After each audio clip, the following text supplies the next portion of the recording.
I am supposed to be live now, but I cannot be sure. So, do let me know if it's working.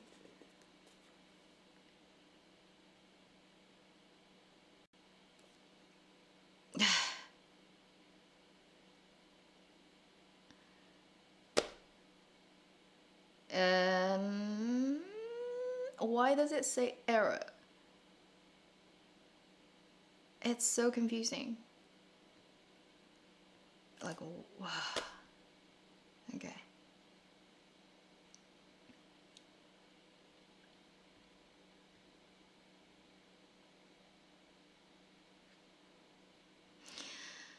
Yeah. It's telling me error. Telling me.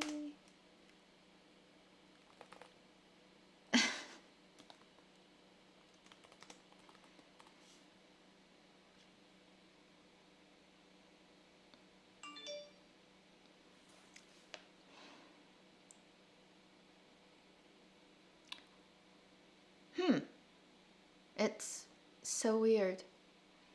Because I'm seeing the chat box showing up on my stream screen, which never happened before. But I always set it up there, it just never worked. Today seemed to be the first time it decided to show up. But then it tells me it has skipped frames. About 99% over the last 2 minutes. So I am super confused in terms of like what is going on actually right now.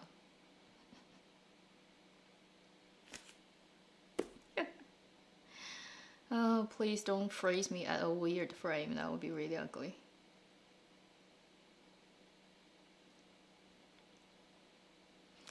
I don't know, like if it has problems, like how can you fix it? Because my internet speed is okay. There's nothing I can do on my end. It doesn't even tell me like how to do anything. Oh, cool, I'm frozen, thank you. What the heck? Maybe you're just gonna have to listen to an audio stream, because on my end, there's literally nothing I can do. Or maybe it's because my chat box is on and it doesn't like it. If I turn that off, maybe it'll be better. Let me try that. Okay. Let me just delete that. Yes, I do want to delete it. So I have one less element on my screen. Would that make it easier? I literally didn't change any setting from my previous streams, but today it just doesn't look like it likes me.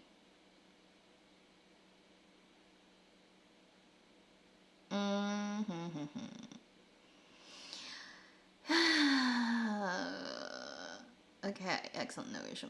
Yeah, well, you can tell me there's problems, but YouTube, please let me know what I can do, because on my end, there doesn't seem to be anything I can do. Okay, that's so weird.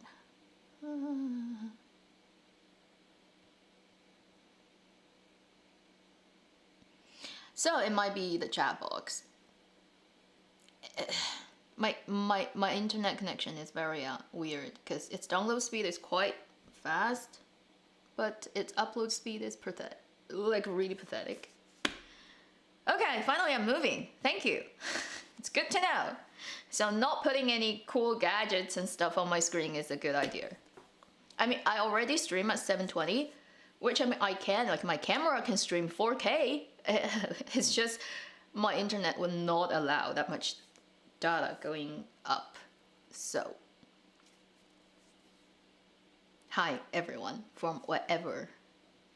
So I look at the data analytics on my channel. Seemingly this is like 11 AM is when most of the people, like highest amount of people that would be online for my channel. At least that's what the data says. I'm not sure if that's real or like how that works. So I'm moving that stream to 11 just to see if it works better for people, literally. Because I think if you're in Europe, it's like evening, if you are, you know, in North America, then, you know, this side of the world, yeah, it's mid of the day. If you are in Asia, it's like right at midnight. Like if you have very healthy like schedule, then it's still a bad time for you to be watching streams in Asia. But hey, I know most people aren't just late night sleeper. Hello from India, hello from Sweden, hello from I saw California, Canada for sure, other places, Philippines, what else? Where else? Let me just go back. Okay, yeah, everywhere, people. Hi, how are you? How is June treating you guys? You girls? You people? Ah, words.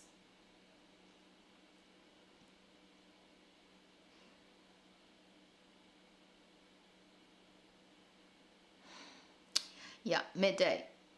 If you're in the East time, it will be right about midday. Coast of Australia. 2 a.m. Yeah, Australia is a couple of hours ahead of China too, so. 2 a.m. What are you doing? Why don't you go to sleep? Texas. Thailand. Hi everyone, how are you? Italy. Oh, so many places. Lovely.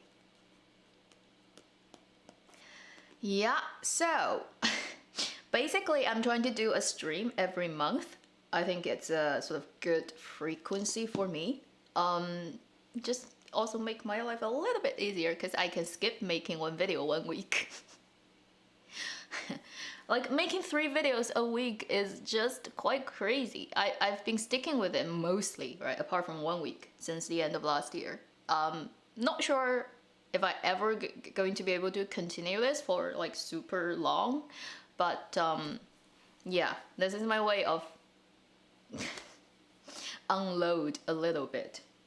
Because when I make those videos, I have to film, then I have to edit, and put it out. It just is a lot of time-consuming work. Yeah, if you've ever used YouTube's backend, they've updated it since end of last year. I postponed using it until now. They force you to use the new YouTube Studio when you upload, edit stuff, put like what links and stuff on it. It's just not as easy to use. Like it looks prettier than before, but it takes more time to now adding like the end of the screen, adding cards, adding other stuff. I just hate the new version of them. But if you're not a YouTuber, you would not know that. One of those pains. Yeah, because I think starting from beginning of this year, no, not necessarily. I'm trying to do one stream per month, so we can live chat and discuss dramas. And if you guys have questions, you think I'd be a good person to help you get answers, then I'm here. If you haven't watched my channel for a long time, maybe it's because your notification bell is dead. Like YouTube also likes to do that. It's like even if you turn on notification for a channel, you don't necessarily get any alert when new videos get updated. It's just like YouTube doesn't explain what it does. So if I have disappeared from your like home screen for a while, go back to like check my channel and then sort of subscribe and notification thing it, because it happens. Like I have a lot of channels I've turned on notification bell but never receives anything. Like if I forget, like they disappear from my world. That's how it works for YouTube.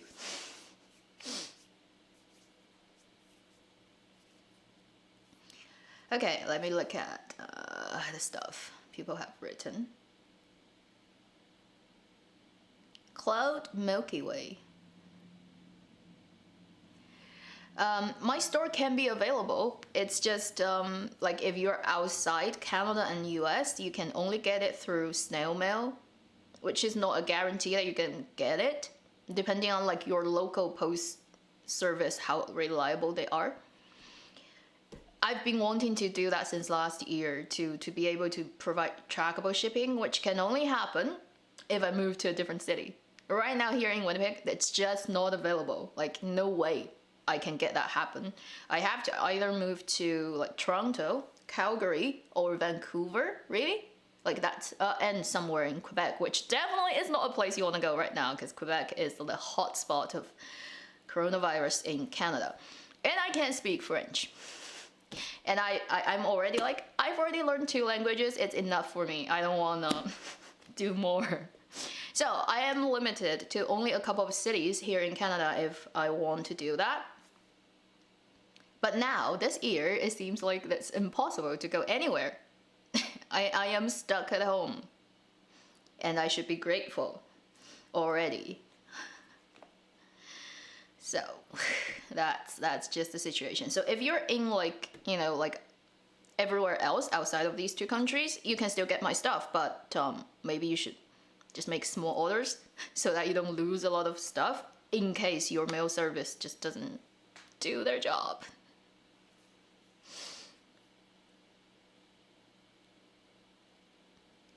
Okay, let me just look at some of the questions.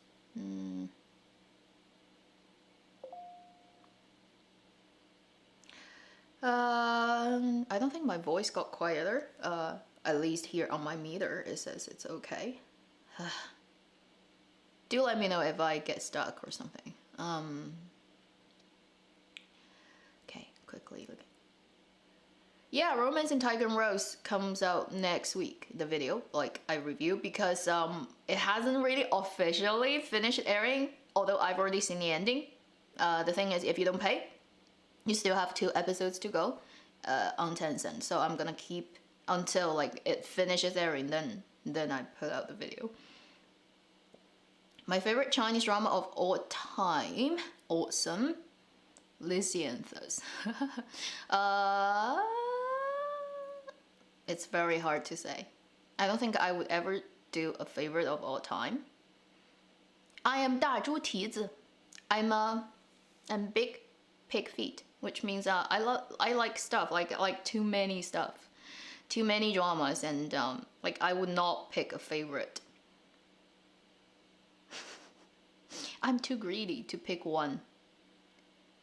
That's honest opinion. Never disappears. Well, if like my videos don't disappear from your home screen, it's just currently YouTube thinks you like me, but one day if it decides it doesn't like me, I will disappear. It's a mystery how things work. Tiger and Rose, yeah, it's very enjoyable. Okay, let me just quickly go through all the good 武侠 drama. Ancient Detective, Arvin, your Indonesia friend. I like it very much. Ancient Detective. I think currently there's a drama that's just on Youku. I heard a lot of people saying it's really good. I haven't had time to even like really look at it. It's called 一寸相思. English title, I have no idea because it's not on their poster. 1 inch of 相思. That's the direct translation. I don't know its English title. If anyone knows, please type it out. I only heard it like very recently. I heard people saying good things about it. No time to watch it. I have 10 dramas I need to watch at the same time. Just so you guys know. I'll read out the titles later. Love my life.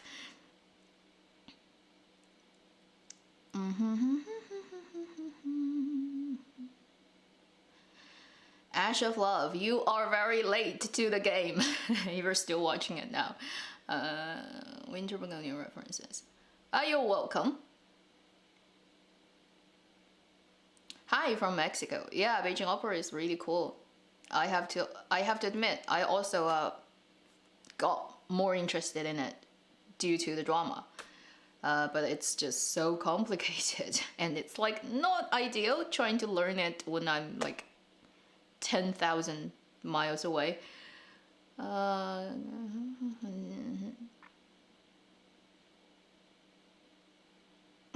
To get her, you think she had like bad hair? I think her hair is pretty nice.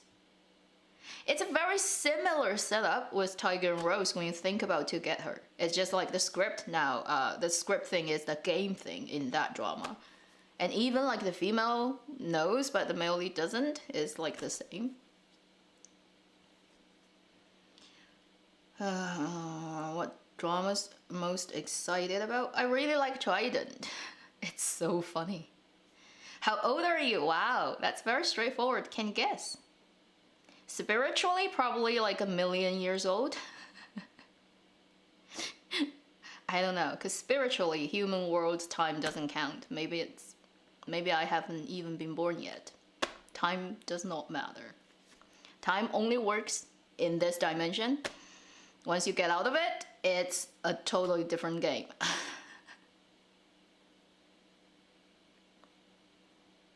Love Designer drama. Love Designer, the coolest thing about Love Designer is no matter like when people are like when they're sleeping, they have full makeup, like so full, like purple eyeshadows on while they sleep. I'm like, cool. Love in Between, yes. 一寸相思 Love in Between. Thank you. I remembered because I checked it yesterday and I forgot because I have 10 dramas in my head right now.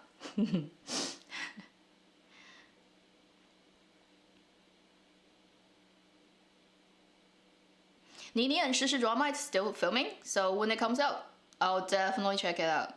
Who can resist? 秦岚 drama, yeah, I'll talk about it later. Yeah. Oh, you're welcome, Lee Eric, about Trident. It's very funny. Trident is, if you're a Chinese person, you will have more. What's the word? It's just. The resonance with that, because it has a lot of little things, references to the sort of older generations, their entire generations of working as civil servants, that type of feel, how people talk, how people act, every detail. It's so well captured, but it's so specific. Like when I watch it, it just reminds me of so many uncles I've known when I was little. Yeah, Love a Lifetime is coming out soon. That's true. Intense Love. I can talk about that later. So Intense Love, 怪你过分美丽, I need to write it down because I'll remember. I'll forget. Too many dramas. People, can you imagine my pain?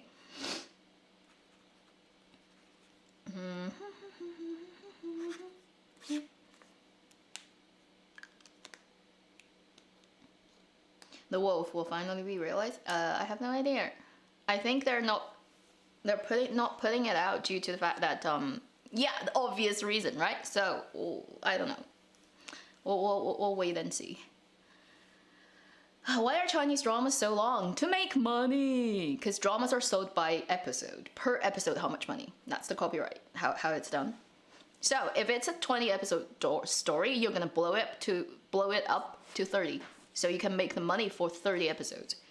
That's just how it's been done. It needs to be changed because it's a stupid system.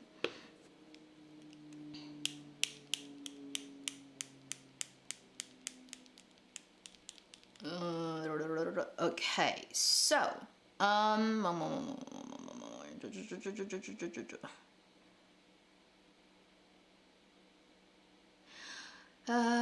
many drums? Why so many?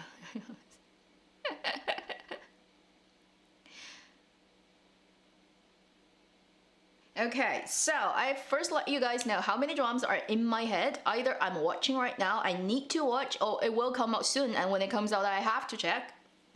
Chen Qian Qian is already finished in my head, but it's still ongoing, like officially on web. So that's Tiger and Rose. Then Trident, Sanchaji. I've been following it as closely as I can, and I still haven't seen today's episode because when I got up, this morning, obviously, I prepared for the stream, so I haven't checked it. 命中注定，你是我的命中注定 You're my destiny, the remake of Fated to Love You. I'm also keeping with it because I like these two people. What can I say? There's a drama I haven't checked out. I should, which is Missing Persons on Youku. and 失踪人口. I heard a few good things about it, so I need to check that one out. Equivalently, on iQIYI, there is a called 十日游戏, a kidnapping game. I still haven't checked it. I also need to check it out. So that's like already how many you can count. 怪你过分美丽, We Are All Alone, Godfrey Gao's last drama. Yeah, I'm following it, and I'll talk about it later, more specifically. Then 我才不要和你做朋友呢, I don't want to be friends with you. Kind of like finished for like super VIP on Mango, but I'm still at episode 3 or 4.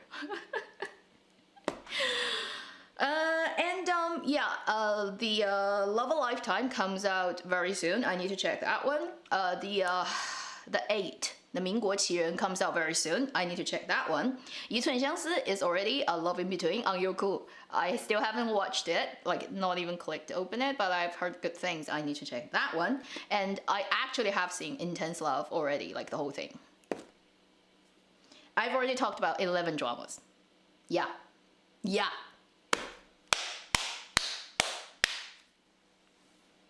I don't think anyone is doing this in the world apart from me.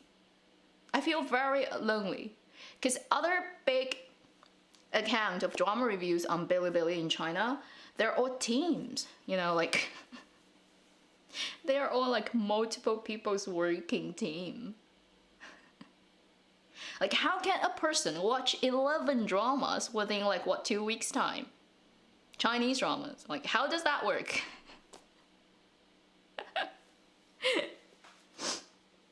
The thing is, you need to kind of like find which is the hottest one to watch first and then make videos, because that makes sense. Like, there will be more people who are interested while it's on air. It's just a fact. But like when you have like a dozen of them like in front of you, it's like, how am I supposed to know what I should be watching first? Okay, let me quickly look at the stuff I missed. Thank you for 碧晨. Oh, is that the name of the sword? Thank you for your congrats. 30k. It kind of just passed silently. I didn't even notice. Because from 20 to 30, it took me like over 2 years. No, year and a half. So I pretty much have given up on like subscriber growing thing. Nothing specifically is happening. It just happens to be people have to check out stuff. A kind of like, maybe there are a lot of reasons for different companies trying to check out their dramas. Like it has to air, and the money has to come back, blah blah blah. Like all kinds of reasons. Yeah, Chinese drama is too long. I agree. If you're fed up, just imagine what my life feels like. Thank you. Oh, Taylor, Ladine Taylor, your name. I'm very familiar with it. Thank you for the postcard. Have you watched My Love Indicted Me? No, I haven't. What is that? I feel like I already know so many dramas, but there are still so many more I don't know.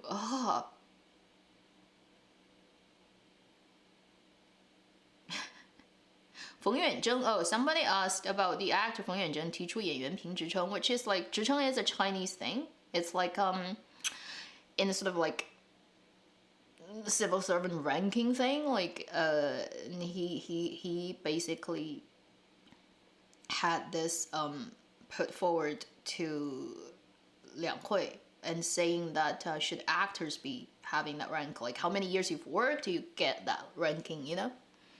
I think it's pretty last century's brain trying to solve this century's problems, and it's not gonna mean anything. Because it's not how it actually, like, how actors are picked for roles, how production and also platforms decide who they wanna, you know, bet money on. It has nothing to do with their 职称. So, I think it's like really funny that he does that, but it's not gonna change anything.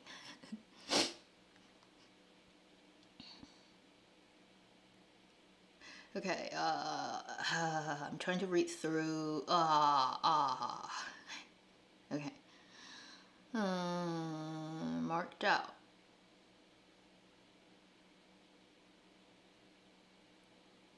Yeah, because Mark Zhao is he probably is not super kidnapped by his company. Like there are younger artists who just don't have anything to fall back on, and they have to follow the stuff that their agency kind of arranged for them. But for older actor, or maybe Mark Zhao's, I don't know his contracts details and stuff. Maybe he just doesn't first need to worry about money. Second, like no one can really sort of force him to do anything.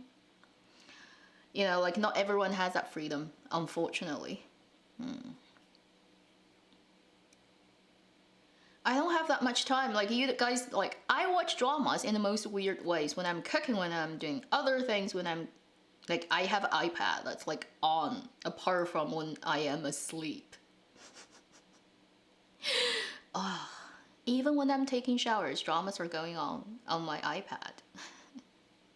You don't want to live my life, I can guarantee. Okay, yeah, Intense Love I did finish, so let me just quickly look through the stuff that I've looked at. 暖暖请多指教. Okay, I haven't seen 暖暖请多指教. I've heard about it. I've seen its posters among a million other. How do I even manage my time? I have no idea.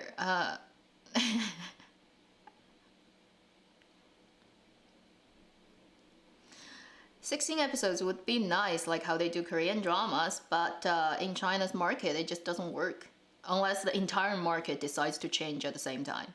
Otherwise, it would not work.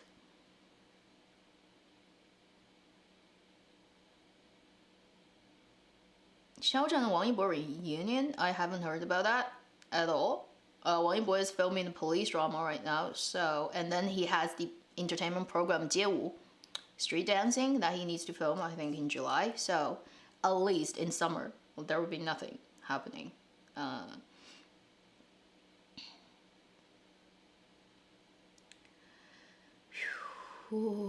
So there's a news that just happened, just to let you guys know how bad the industry right now is in China, suffering from the pandemic. The film industry, here is not drama, film. The vice president of the company Bona, B-O-N-A, it's like the biggest, one of the biggest cinema line in China. The vice president just committed suicide a day ago. He jumped off the building. That's the first cinema of this brand that he opened on June the 10th. Early in the morning. Crash landing. Yeah, and he's only 52 years old, because all the cinemas in China have closed for over 130 days. Yes, this is how terrible right now the whole thing is for the entertainment business. Like dramas are easier because they never need to go into cinemas, so they can go online, go on televisions. It's just like when they're filming and producing, it may have a lot of problems. But the cinema is like so badly affected.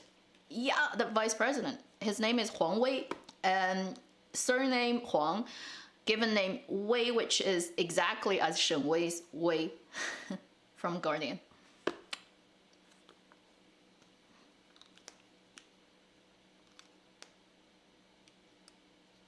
Yeah, only 52. Can't imagine, because basically like there's no income for his entire business for how many, over 4 months now. It's a big company, and they're keeping only 40% of salary for their employees, but even that is not, like, they're not going to be able to live through summer if it continues. So that's just really horrible. Yeah, so I guess it's fortunate for drama reviewers, because if you're a Chinese film reviewer, you would like not have any work have had since beginning of this year. Nothing went online, like nothing went in cinema. He created, I think he created this whole thing. He's like the instrumental person. It's his career in his kingdom, you know, and it's kind of like evaporated. Yeah, so. Apparently not just like bottom of the society people are suffering a lot. The top are pretty much like that too. So that's just one of the very sad news I just saw this morning when I woke up. Because first they said it's just a heart condition, like, you know, he passed away or stuff, but no, it's actually a suicide. So yeah. And in terms of the drama I just talked about, Intense Love, which is also led by Ding Yuxi and Zhang Yuxi. funny, like the female lead and the male lead actors given name sounds exactly the same, but with different characters. If you guys do not know, recently on China's shithole Weibo, some stupid fandom war just took place because of this drama. Long story short, because Ding Yuxi is the lead for both drama, and they came out almost at the same time, and Tiger and Rose is the hotter one for sure. And on his Weibo, during, like, I think on the 5th or the 3rd, I can't remember, of June, he posted a MV of a song that he sang with the female lead actress Zhang Yuxi from Intense Love. And because doing that, his Weibo got bombarded with hate comments because they're saying right now the hotter drama is the other one. So your CP with Zhao Lusi is what makes you famous. And now you're promoting the other one, which is a lesser popular drama. And they're accusing him of promoting real people CP with the female lead of Intense Love, and accusing him of being not grateful for the fact that he got famous in the other drama because she worked with the other actress. It's so stupid. And after what happened, he did a live stream, and you can visibly see he's really affected by those really mean people. He's really sad about that. And it's just like, what the F? I just hate fandom so much. I literally want the Weibo, this app, to disappear tomorrow. And I want this company, I want the Xinlang to just go and die. You bloody shithole. It's so ridiculous. I mean, when an actor plays a role in a drama, they have no control of when that drama comes out. It's totally in the hand of platform, in the hand of the production company, whoever holds the rights and whatever schedule that the Bureau of Television Broadcasting and Radio Play in China allows you to do. Like, nobody has any control over it.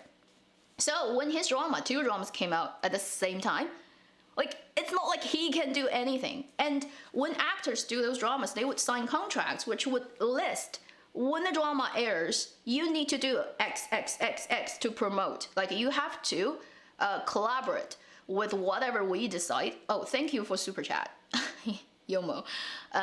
Like, if we have, like, previously filmed stuff we need to put out, if you need to, like, I don't know, like, promote it with the lead actress, whatever, like, it's all in contract. I mean, obviously, right? So it's not like it's not like he had a choice whether to put out an MV or not, or promote this drama or not. It's written in freaking contract. He needs to do it regardless of what actually happened when 2 dramas just came out at the same time.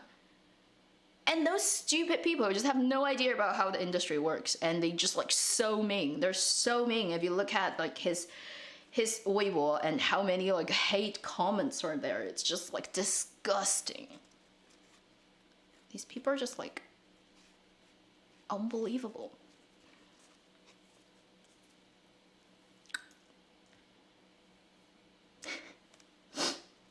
Yeah, I feel like I mean, like, this type of thing, if it happened to me, it would not affect me anymore, just because I've lived through the storm in 2018, and I have, like, a thick skin, so thick, like, I feel nothing now.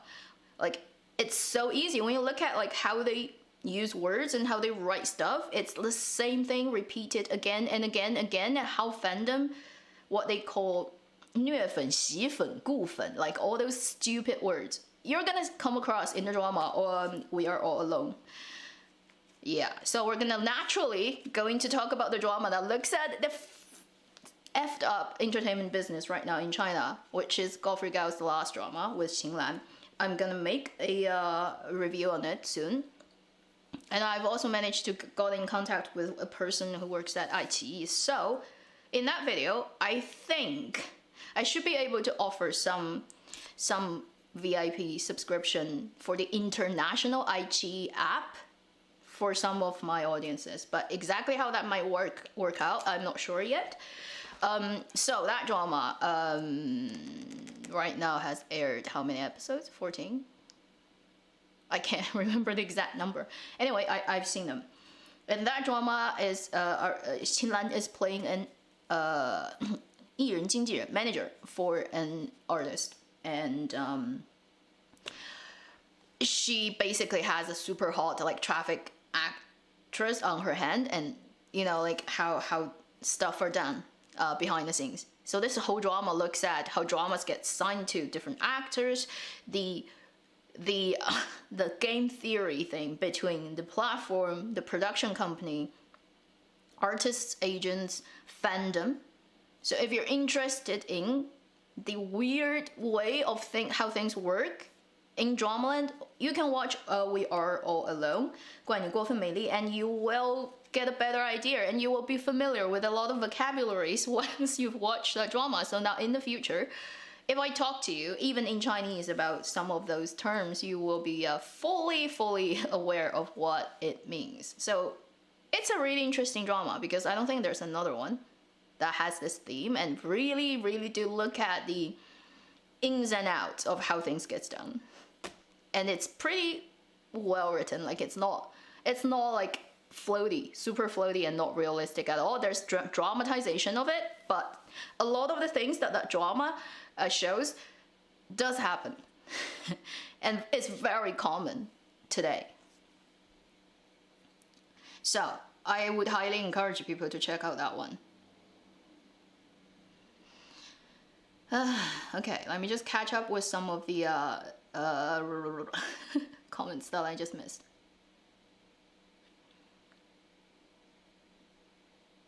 Unrequited Love, what's the Chinese title? Again, I am so bad at remembering which one is which.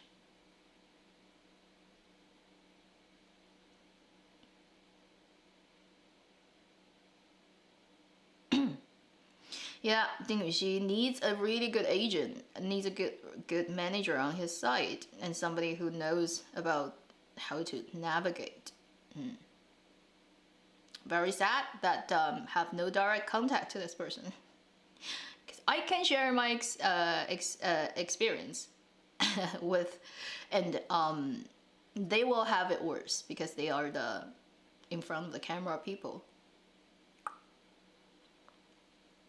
2020 so far best drama.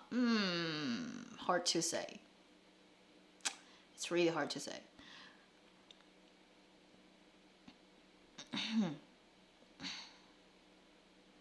Talk about 超前点播.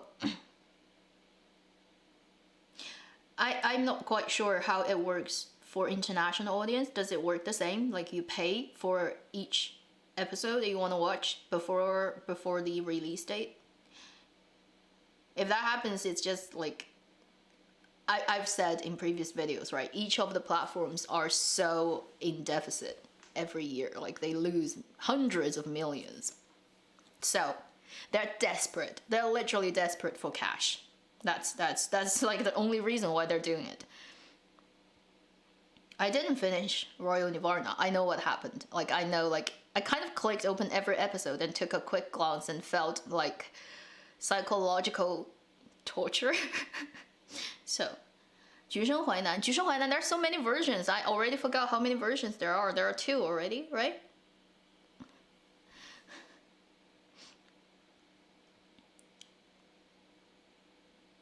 We're All Alone is on iQIYI, international and China. International is English subtitled. It's kind of like coming slowly. We Are All Alone, 怪你过分美丽. The only thing is that drama just has that song playing, like that's titled 怪你过分美丽. Literally meaning it is due to the fact that you're too pretty.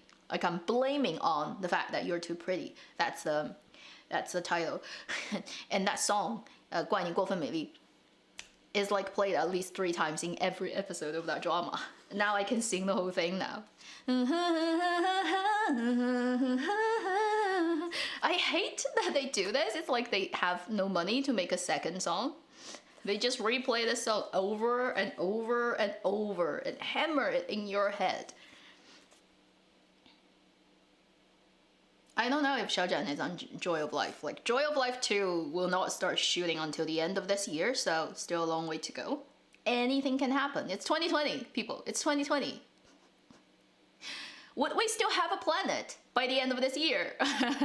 or more like, would this planet still have us by the end of this year is still a question. So who has the time to actually worry about dramas? Honestly.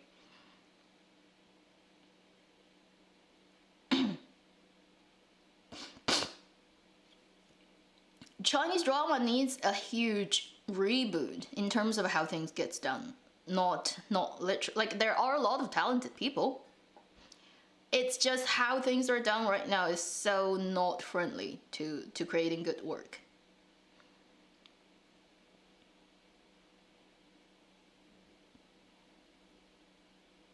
Get Married or Not, I took a look at two episodes and I'm like, what the F is this? And then decided not to watch it. I hate those dramas that's like so saying they're looking at this particular issue, but they're still taking that really stuff, like makes you feel like you're kind of strangled view of if you're at certain age and don't get married, then you're useless as a woman. I'm like, F off. Like, I just don't like the vibe the drama sends out. No news on Wolf, so if anyone's curious. These days, when news come out, they literally come out and the drama comes out the next day. Nobody can predict, so.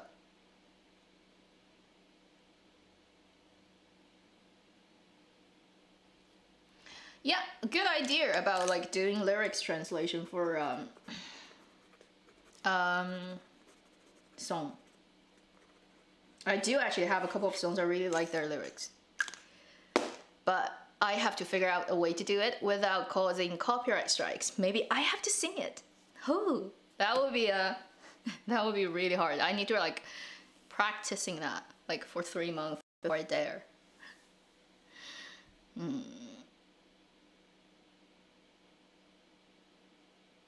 Go Squid. So many people are catching it like a year later. Winner is Love. I am not gonna watch the drama. It's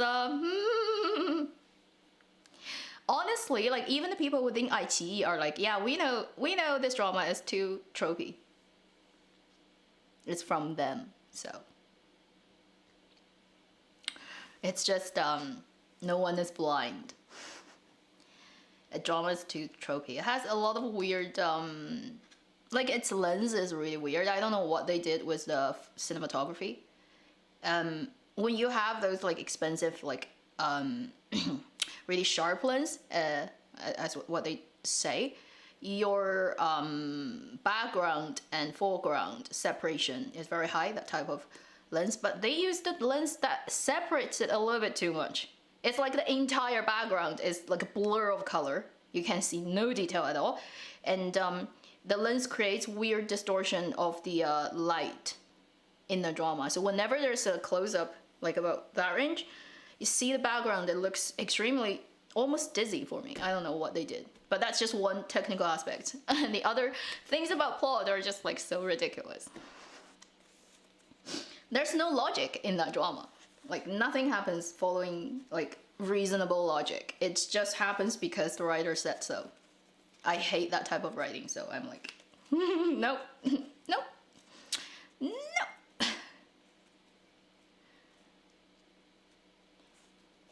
Oh, Human Realm, it's not worth it. Yes, Emily, that's a beautiful song, and that video is so hard to make.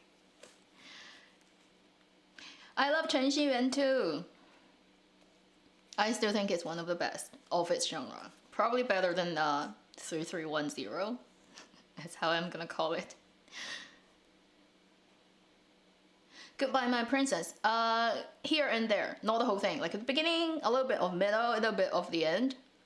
Like I'm so not a fan of that type of plot.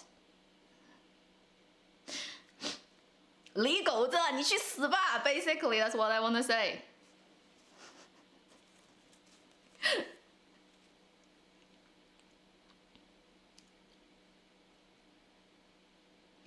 No, I will not do a dedicated video on Xiaozhan. I do not want to look.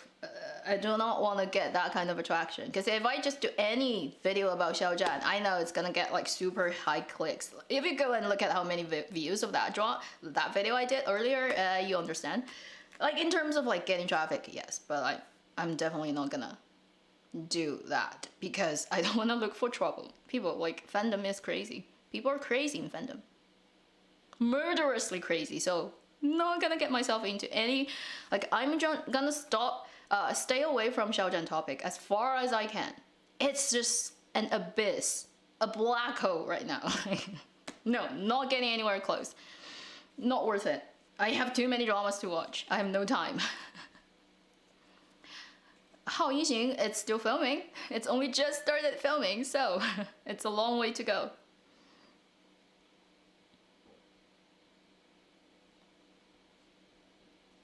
No, not his name, not like it's so just like it's already gotten to the so twisted kind of like way that it's way not worth anyone's time and energy to look at that stuff.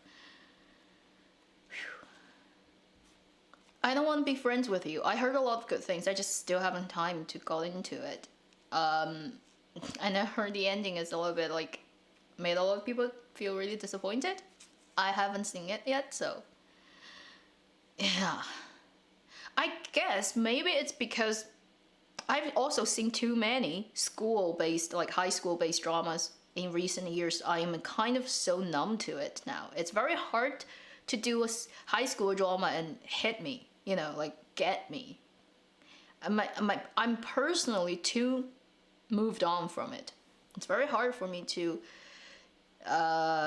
get very hyped up about that topic.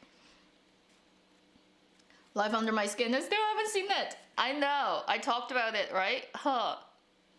Like, look at that. I already have like 11 dramas on my hand. At least like, oh my god. Oh, that's weird, like my English. I didn't invent the language.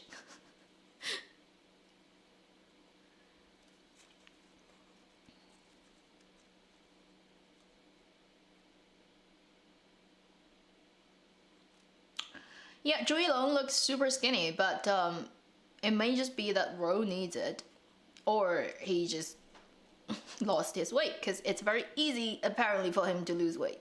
He has that kind of very good gene. Also, like for the actor Ding Yuxi, he in Tiger and Rose is the peak of his body weight. Just so you know. Like how skinny he is in that drama, it's the peak of his body weight.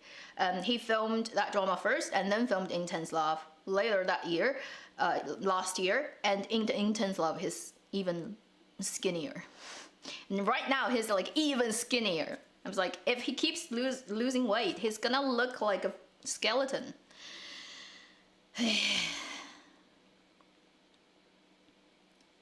Love Designer is just floaty drama. I'm gonna call those type of drama a floater drama. Like, it's so like what we call 悬浮. It's hovering drama. It's not a floater, because float means you have to touch something. Hovering means you don't even touch the ground. So it's a hovering drama that's like so not like touching reality. You can watch it as a fantasy. Yeah, I'm definitely looking for Wang Yibo's drama.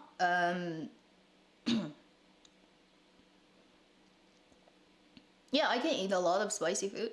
I mean, honestly, ever since I came to Canada, there hasn't been even once that something that made me go, oh, I can't take this. This is too hot.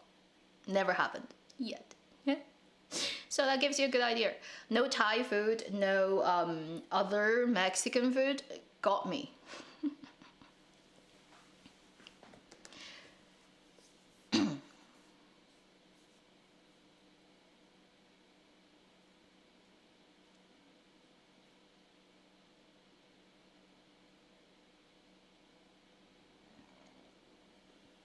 I don't know. How can I describe the disregard of scriptwriter? Because I think scriptwriters are in China. There's no 工会. There's no union. There's no any type of thing that scriptwriter can come together and say we're not gonna write for you. Like it doesn't even happen. So, and scriptwriters are usually one person or a small group of people. And when you have a production company that have like so many other, like you're just like powerless. Video on Zhang Yunlong, yeah, I'm definitely thinking about that. There's so much stuff I need to do. Zhang Yunlong is very similar to Ren Jialun in terms of their sort of like as an athlete previously and becoming an actor.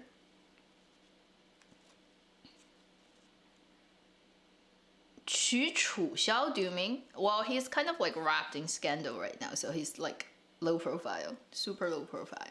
Don't quite know what's going on. I think his singing voice is beautiful. But in terms of how much scandal he got himself into, I don't know like if he's gonna come out of this okay eventually.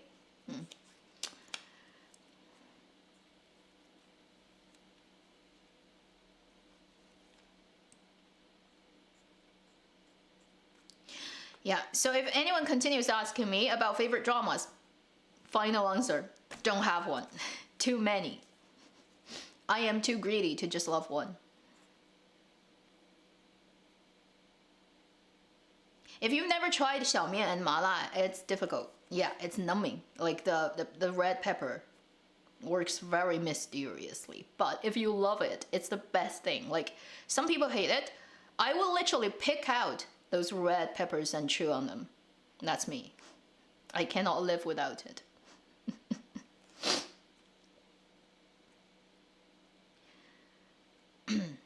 Do I listen to Jay Chou? Sometimes, not a huge sort of listener to that, but occasionally I'll remember a couple of songs of his and then start to sing. He has so many good ones. Which drama has the best OST? That's such a hard question. Nirvana's series definitely have one of the best. Come to think of that, Royal Nirvana's OST is really good too. Let me think. In the past, I mean, honestly, 3310's series. So basically, 10 Miles of Peach Blossoms and Love and Destiny.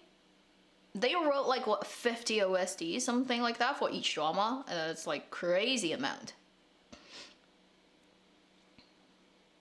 花椒. So that pepper is called 花椒.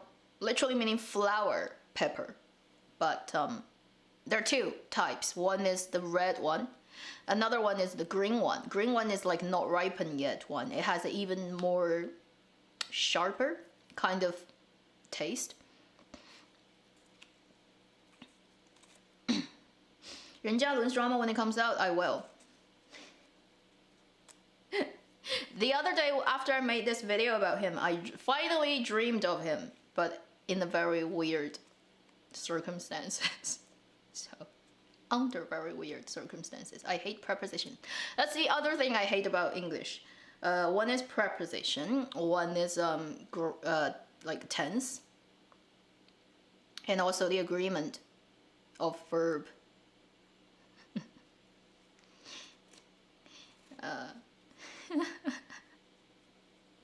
Every time when I have to use like in and on and at and with, I'm like,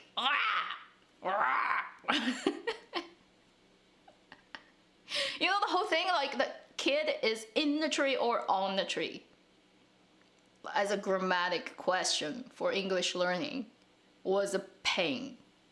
I still remember.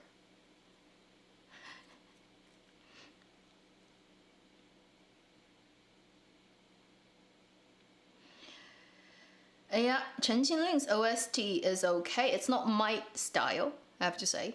Lin Hai's music is not 100% like into that type of style, but like I think it's okay.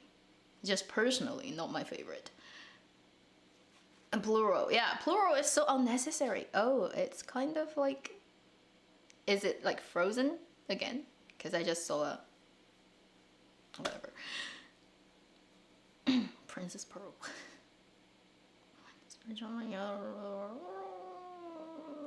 Ha. Okay. Seemingly 11 is really a good time because there's so many people now. I just can't even look through all the stuff. I'm trying to read through all this.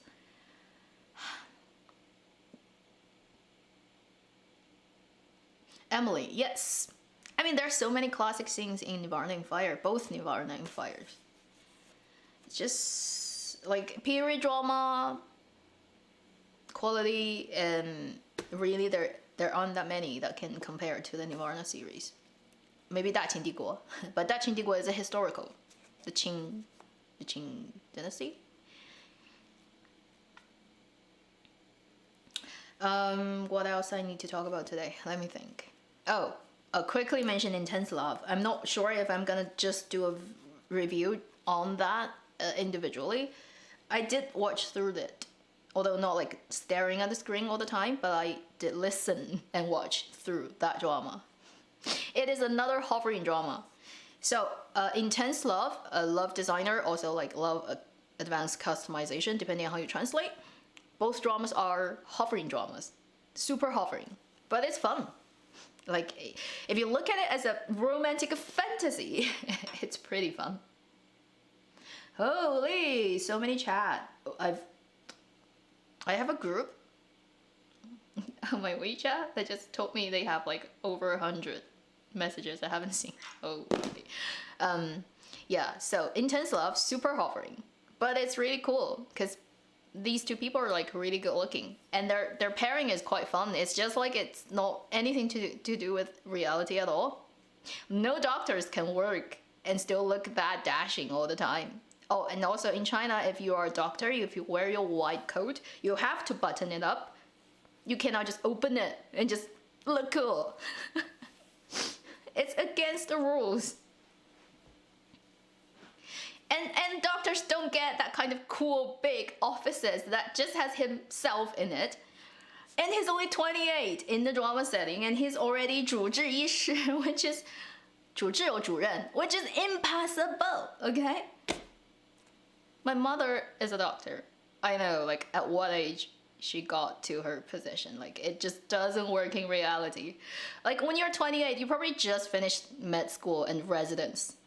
Like, if you're fast, okay? That's just honestly.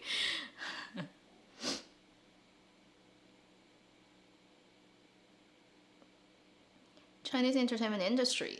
I don't have that much insight because I no longer work in it. And also, like, if there are really stuff that's interesting to talk about, if you talk about it, it's kind of like, not really a good idea. The real secret stays within the industry.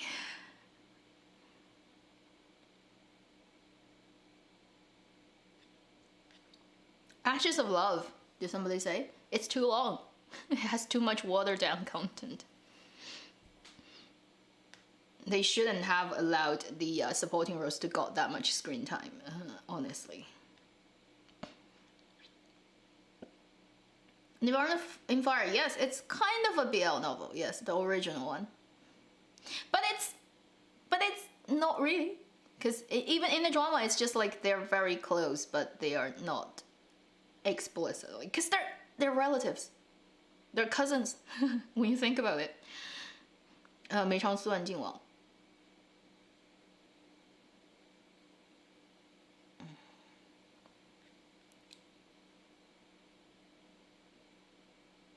Highest numbers of dramas. I mean, like, because dramas, like, they happen sometimes at the same time, but sometimes one gets finished and then another one comes in, so it's like hard to say in terms of watching how many at the exact same time.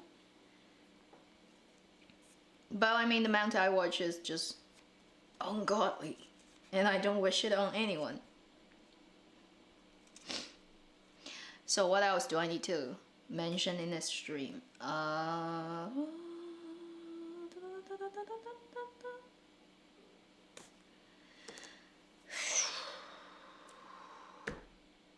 Actual 兄弟情 Canada's done. I mean, Canada is not super locked. I mean, ever really, but it depends on which province you're in. Supposedly, Manitoba is like doing okay. There aren't that many people who are found infected, but it's just like it's not official data. It doesn't mean it's not. Other places just never recorded the actual case. You can't really know the number. Will I ever review Korean dramas? If there pops out one that's super good, like I did mention, I think I did one video about Lee Zhongshuo. Because I'm really impressed by his picks of dramas. If there's like a super successful top one, I may. But just because I don't even have time to finish Chinese dramas. I just have no time.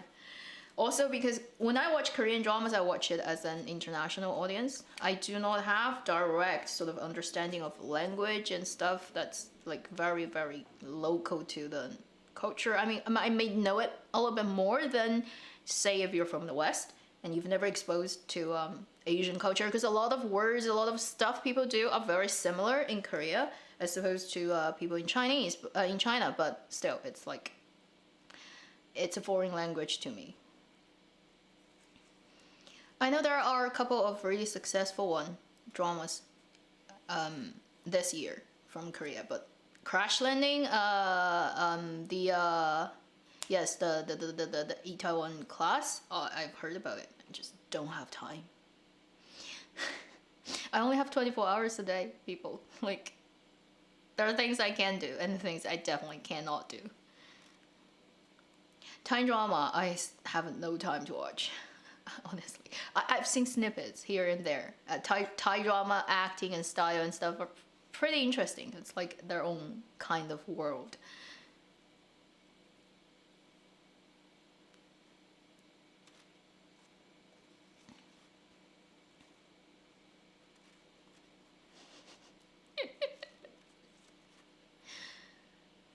Goblin is so old.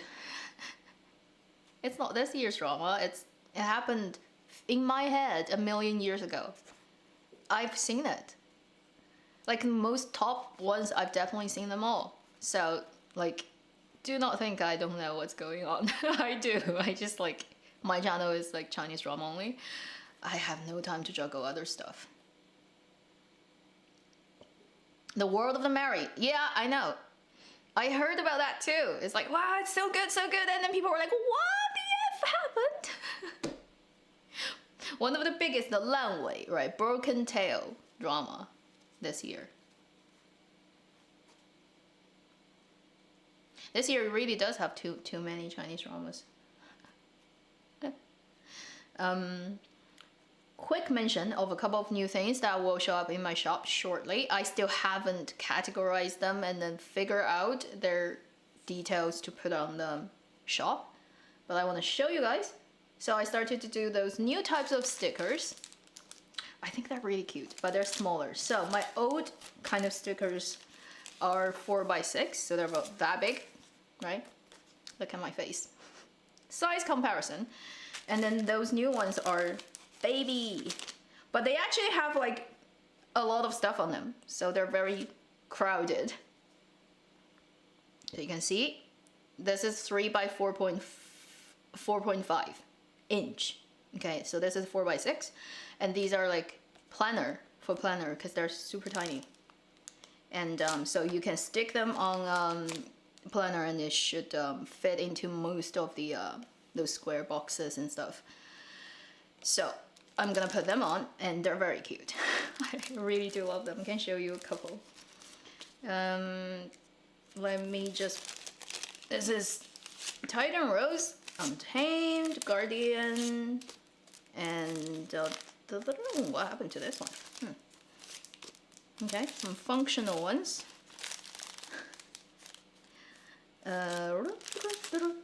This one is cute. So I'm gonna try to see if my camera would like to focus, because it often does not. Okay, so this is a, come on, hi. So this is a Tang Dynasty girl partying sticker.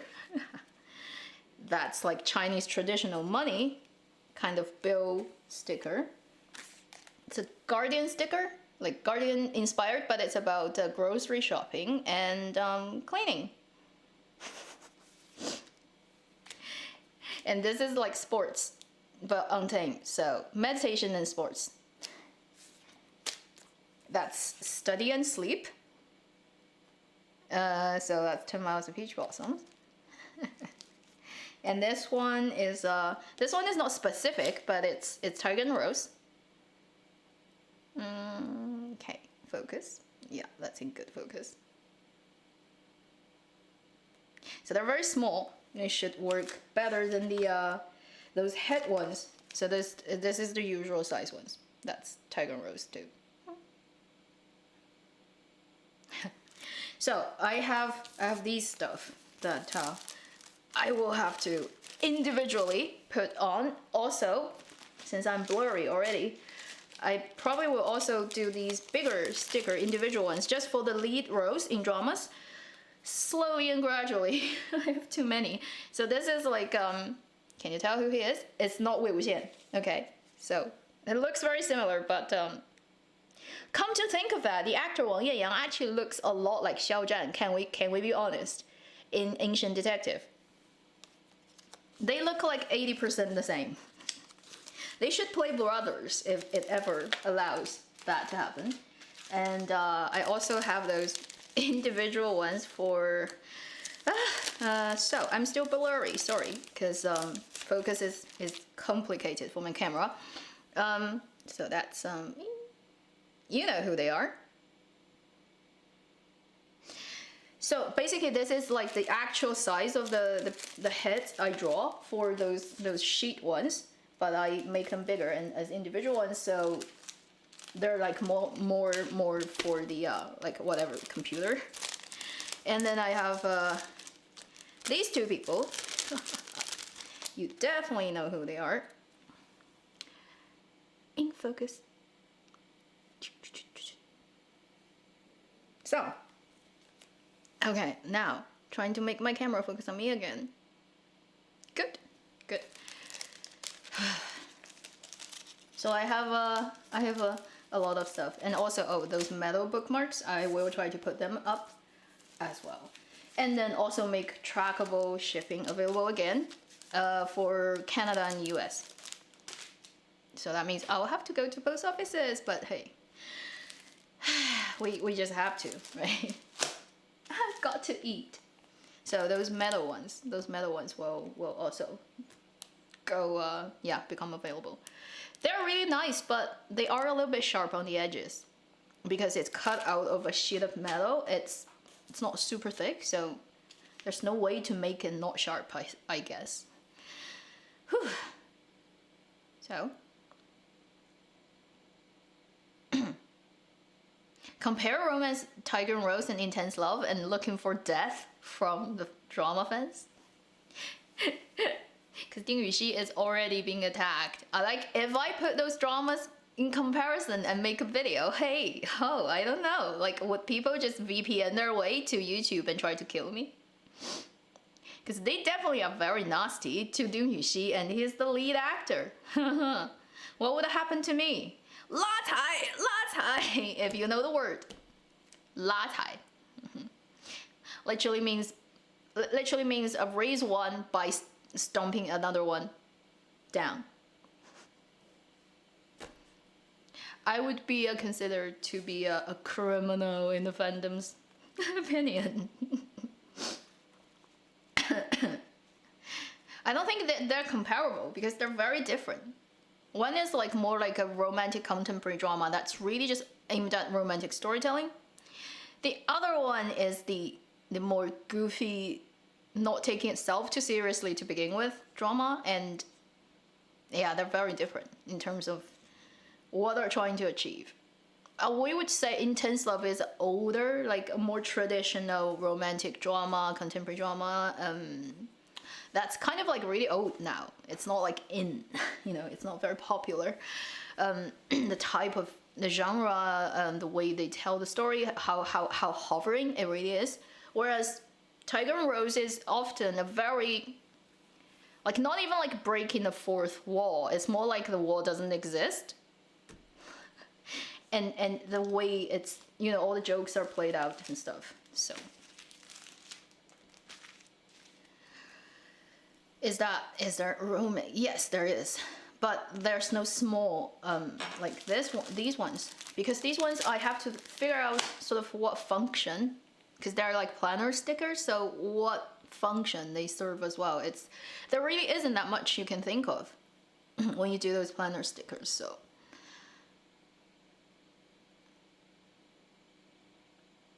how I got into drawing, I just always draw since I can remember. Always liked it. That's like not really learning it anyway, sort of super professionally properly for extended period. But if you ask me to do sketches, I know like the basic rules of how to hold pencils, how to draw like sculptures and that type of, like, how to shade stuff, but that's just sketches, right? I did also try oil before, but I haven't done it for years because it's so expensive. Honest opinion, if you want to be an oil painter in Canada, it's like 10 times more expensive than if you want to do it in China. The paints are expensive, everything is expensive, canvas is expensive. It's just like, no. It's too expensive.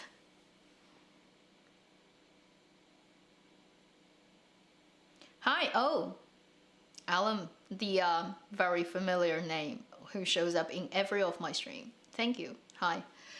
Yes. Oh, it didn't show up in notification. That's YouTube. It's not my fault. I don't know what happens with YouTube. Speed drawing and hinting and turning my channel into art channel. Do you like art channels? Painting channels on YouTube is also a big community that has a lot of weird things going on. If you ever looked into it, I'm like,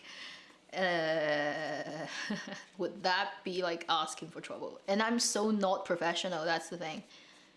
I still have a tablet that's so old. It's like the drawing thing from Wacom, but it's like a bamboo one, which is like 7-8 years old. And yeah, and I still do not want to buy an iPad Pro, although it looks really cool with a pencil and what's that, Procreate? Yeah, I know all of those stuff, but I just don't want to use it. Ego flag, yeah, because of Haoyan. But the only good thing about it is it has a lot of young actors who look really good. In terms of the drama itself, it's like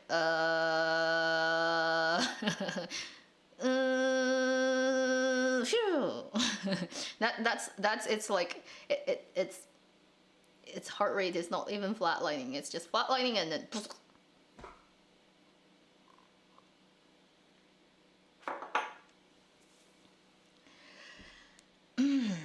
Are you friends with Marcus Sim? Nope. I think that name looks vaguely familiar. Is he a YouTuber? But no. Most of my drama world friends are in China or in other countries, like or not. Well, yeah. Their main world is not in YouTube. What do I think of Donghua? White hair looks really good on Gao Guang.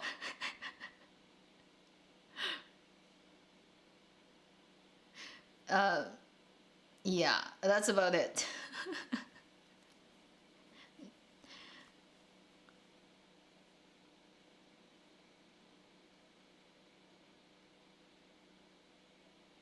Victoria song called Luo Yang. Really? I have no idea. Her acting started to get really good since Moonshine and Valentine. stuff before that sometimes is a landmine zone. Okay, yeah. So no, I'm not a friend with him. I think I've seen him once somewhere because some kind of like YouTube algorithm pushed him to me. But I don't think he does like long videos, and also not really reviewing stuff like in detail, probably just reading news out. Yeah, so definitely very different. Oh, dude. Okay, he lives in Canada. Cool. Still doesn't know who he is. I think I have a very vague memory of a guy talking about Chinese dramas. Yeah. Consider doing a recommendation video for 北平无战事. Okay, that's a great drama. I still haven't gone through the entire thing. I've seen episodes here and there. That's the drama. How I've watched it. I know it's really good. One of the best in 2015. 2015 is Chinese drama's magical year in recent years because it had that drama, it had Nirvana and Fire, it had The Disguiser, all coming out in 1 year, all starring Wang Kai. So that was Wang Kai's year, that was his year. And I think for one actor, if he gets like a year like that in his career, it's enough. And I'm not hoping for a second year like that for him ever to happen in today's world, how in terms of how dramaland works now. But that year was crazy. That year was crazy, 2015.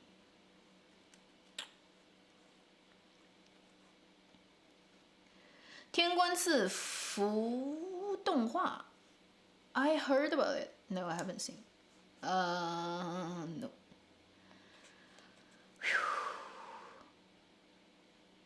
Everybody looked better in 10 Miles of Peach Blossoms than Pillow Book. Pillow Book's styling, Pillow Book's cinematography and lighting is it's better than Tiger and Rose.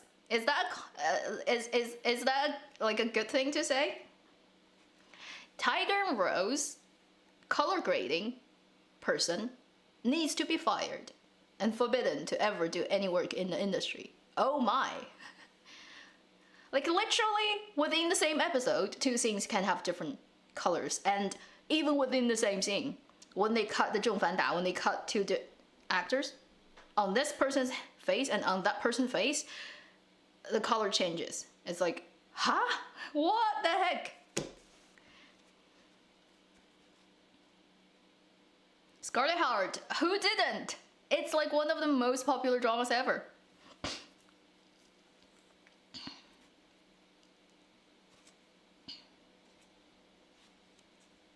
I wouldn't so call this year being Luo Yunxi's year because, I mean, yes, he has work comes out, and also that is at right now filming, but honestly, quality-wise, it's not.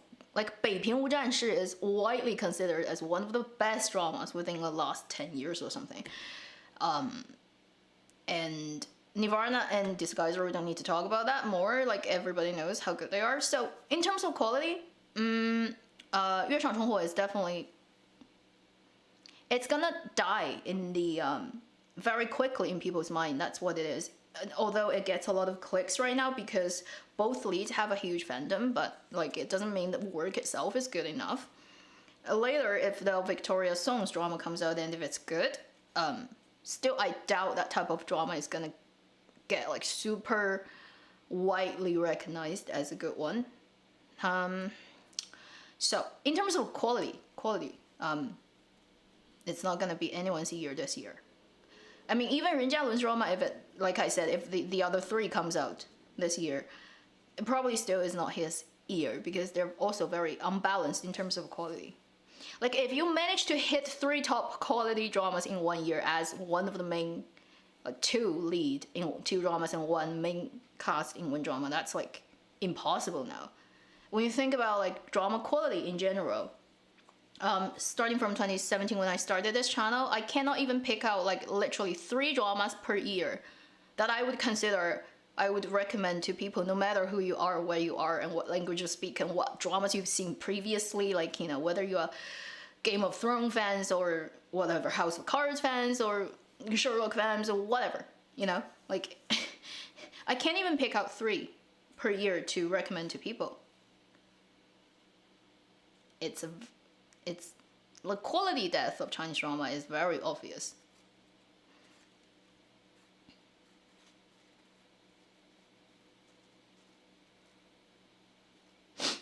"2020 has literally more dramas, I think, in terms of how many got into my like perspective. The sheer amount is more, but quality wise, I have to like talk about that by the end of the year. We still have quite a long way to go.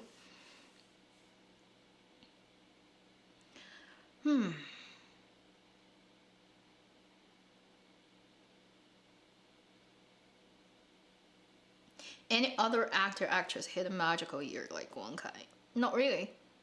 It doesn't happen that often in the industry. I mean, like, Hu Ge was super popular too because he was in 2 of those 3 dramas, but literally after that, there's nothing that comes out from Hu Ge that's like impressive. It's been 5 years now. He's still like top actor. He has like huge following. He's been around for so many years. He's one of the luckiest actors really in Chinese drama land. Still, even him is like, you know, he doesn't really have anything after that. Good scripts are so hard to come by these days, so hard. And in terms of the end product being a really good production, even if you have like the best script, there can, like, a million things can go wrong during the production to F it up. So eventually getting a really successful drama aired and people love it and it becomes like a phenomena of a year is a miracle. And it's something nobody can predict what would like make it happen. Drama is so like, because it produced, like when you film it and then post-production usually takes at least more than half a year, sometimes a year, or normally even longer. And during that entire time, there could be a policy shift that makes it's impossible for you to air your drama as you previously planned. One of your lead actor could do a big F up, like drugs, whatever, you know, like a million stupid things, as you can see in 2020, what could happen, to totally screw up what can happen to your drama. So it's like gamble. If you get lucky, it's just you're really lucky. Be grateful and don't like even hope for the second time that it happens again, because if it happens once for an actor, it's like a great fortune.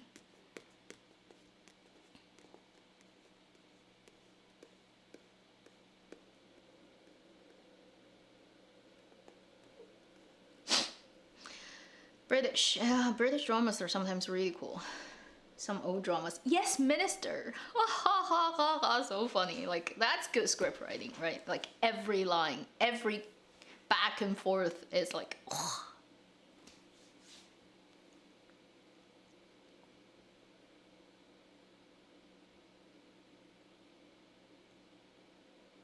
Yeah, they said they need a full script before you file it, but they do not check everyone. They draw. And they draw mostly of a particular type of drama or genre. That is the high risk area of having shit stuff and then fake stuff that gets filed, and basically it's just there to get money, and people, like writers, literally sit on set and write what happens next scene. They try to stop that type of drama, so they don't check everyone's script. They check some of them. That's what they're doing right now for Guangdian. The entire Chris Wu and Yang Zi and the hairpin drama, the scandal, the fandom. You know, fandom in China is so poisonous, so toxic. It's stupid that people do. Trying to 四番, right? Who is the number one? It's like people just do not learn good things because the entire fandom culture, the fan way, the who is the top, who is the second, a lot of those 应援, all those stuff is like imported from Japan and Korea's fandom sort of culture idol making industry, and just Chinese fandom just learn the worst of it. Like pick the worst thing and learn it. It's just stupid. Because Fanwei, which is who is the top, you know, like who carries the show, whose name carries the show, is a very Japanese thing. It never was in Chinese dramaland or filmland or anything. And because when you are Yifan, when you're top, you are responsible. Basically, it's on your name. If the drama fails, if the film doesn't do well, it's like it's on you. But like in China, the thing is, even if you have like so-called Fanwei, who is the top, who's the second, when it fails, it's not on you. So like, why do you need that? Like, it's just like people are just trying to find every way they can in life to make their ego feel good about themselves. Like, we are the better one. If our idol is the top one, then we are the top one with her or him. It's just like, what the heck? It's 21st century. You're still having a imperial society spring of hierarchies and who is better than who, and you know, it's just so stupid.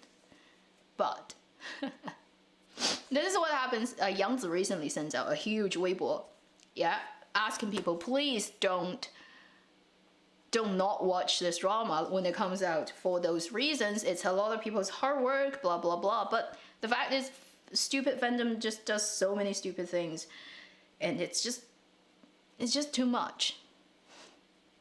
It's just like, just look at the work. Look at actor and actresses' work. Look at their work and focus on that.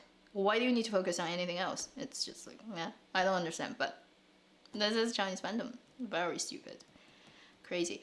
Oh, and yeah, not just teenagers. Some of them are like under 10. Like a lot of primary school kids are on Weibo. The amount will scare you. They have no basic ideas about what they're talking about.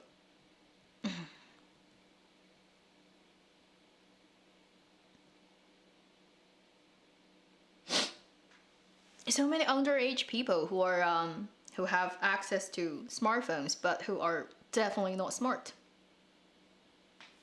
Dumb people with smartphones is very dangerous. The hairpin thing is basically Sifan, Wei Fan, Chris Wu, and Yangzi fans arguing about who is the top. Who is on top?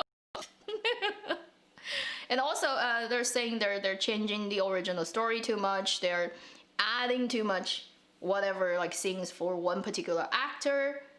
You'll see that. Go and watch We Are All Alone. 怪你过分美丽. In that drama, there will be plot. That's about Sifan. That's also about adding scenes, taking scenes off, like for a particular actor and actress. It's yeah. It's a good drama for you to get into, to understand what the heck fandom is about and how the entire entertainment business is so screwed up. I don't read web novels. I literally have no time. And usually web novels are really badly written, honestly, because people update it daily.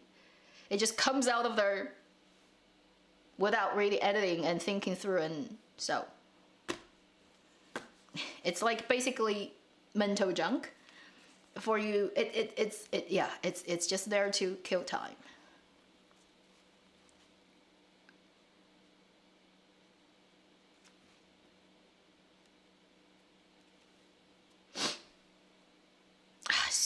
Suing people is just like, doesn't really do anything. That's the thing. Like, you can sue them, but you know, it doesn't change the fact that it already created a lot of difficulties for those people, and it doesn't make it go away.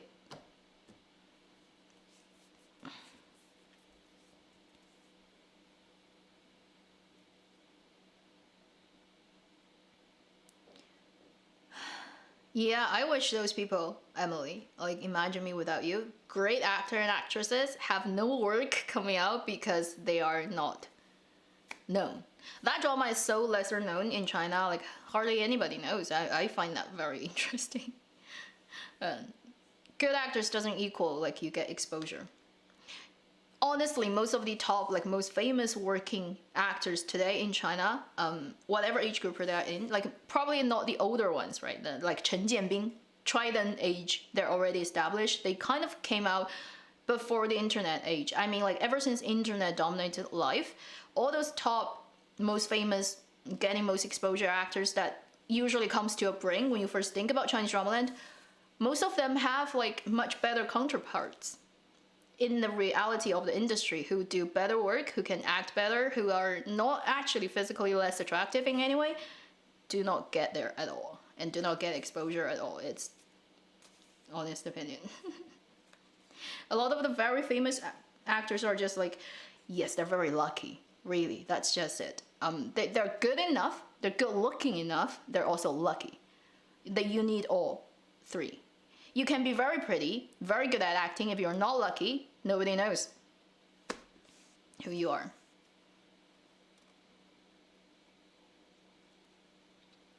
So 1 hour and 30 minutes already. I'm gonna try to stay here for another 10, 15.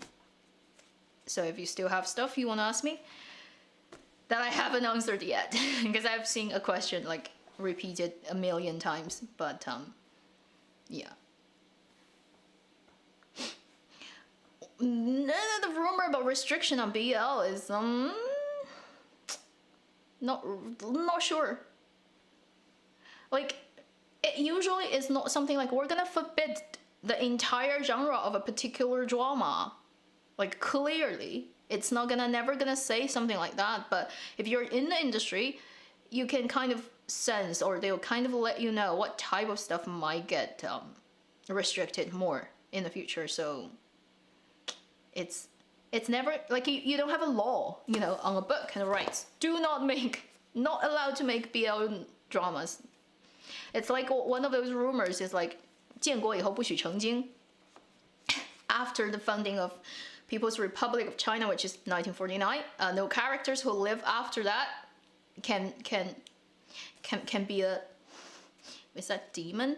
Basically animal turned human. And that's a rumor that's being persistent in the entire dramaland for years, but never actually has been written as a rule anywhere. And if you go and ask Guangdian, do you have a rule like that? They say, no, we don't. But like every drama kind of tried to stay away from that. Like not making a modern contemporary person, I mean, snake turned human, or fox turned human. But it's never a clear rule, but somehow like everybody follows it, you know? So like, is it a real rule? Who knows? And then there are dramas that actually doesn't follow the rule and still gets made, and also films. So like, what exactly is the rule? Like, who can do things that's against the rules still be allowed? Like, what is going on, right? Who knows? Who knows? Because there's no clear written rule, there's a lot of gray area to maneuver. I guess if you're like really good at maneuvering, and you're very resourceful, and you have like high connections, you can make anything happen. But it totally is on if you are. Like The Untamed definitely had some behind the scenes maneuvering to allow it to exist in the way it is, like today. But who knows what exact deal is going on behind the scene? It's in your imagination.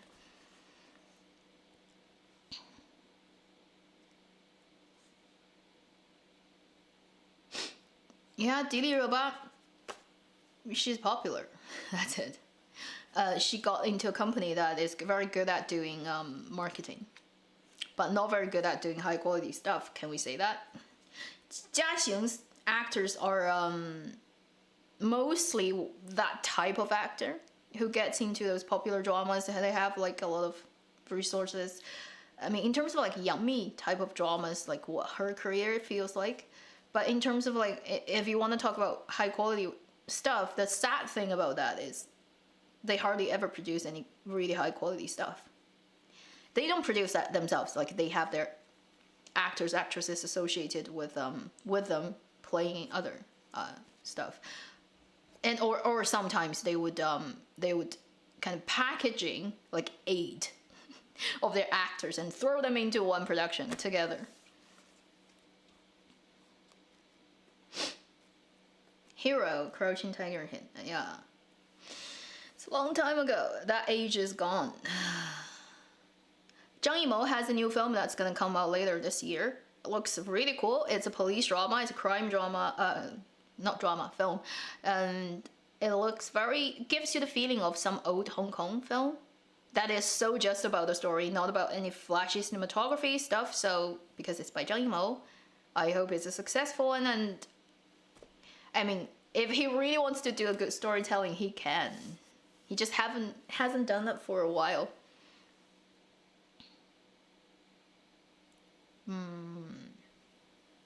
Yeah. Well, but the thing is, there will be no restriction places ever in the world. At least now. Like, I don't know, in 100 years' time. Every country has censorship. It just censors different things. Like, there's things that can totally happen in Chinese dramaland that would be totally fine. Nobody would have any question about it. It will never happen in US dramas. I think this year have already taught us about that. So censorship is in every place. It's just censoring different things for whatever agenda.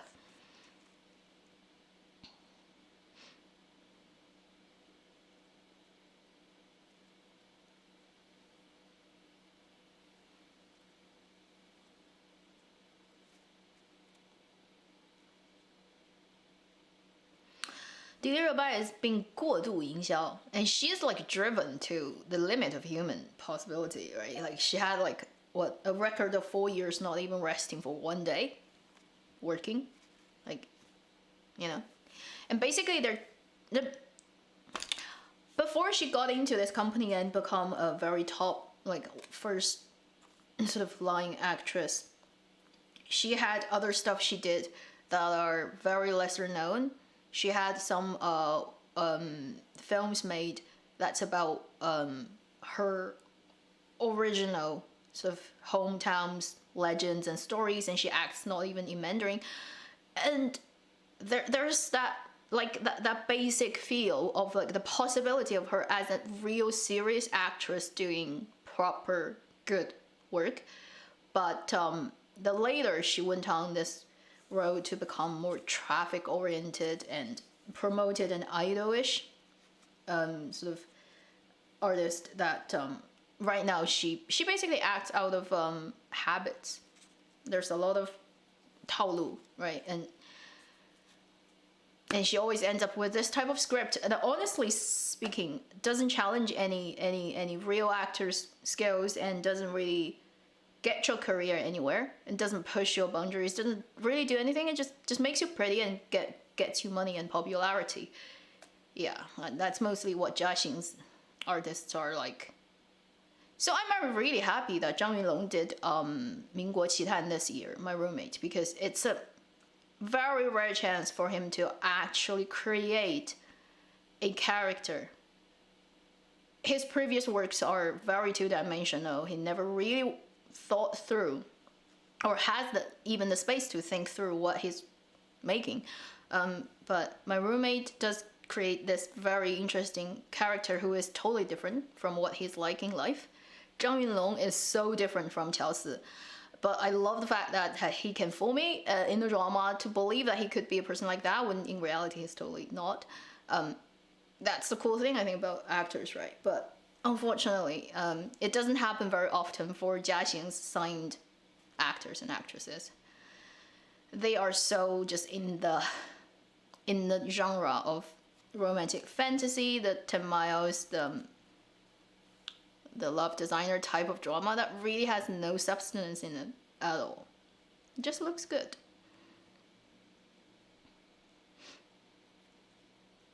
Sun Yi. Sun Yi, but she hasn't also been in any good works, honestly. The couple of dramas she's in is like, what the heck is that drama? Racism is a topic in Chinese popular culture. Not that much.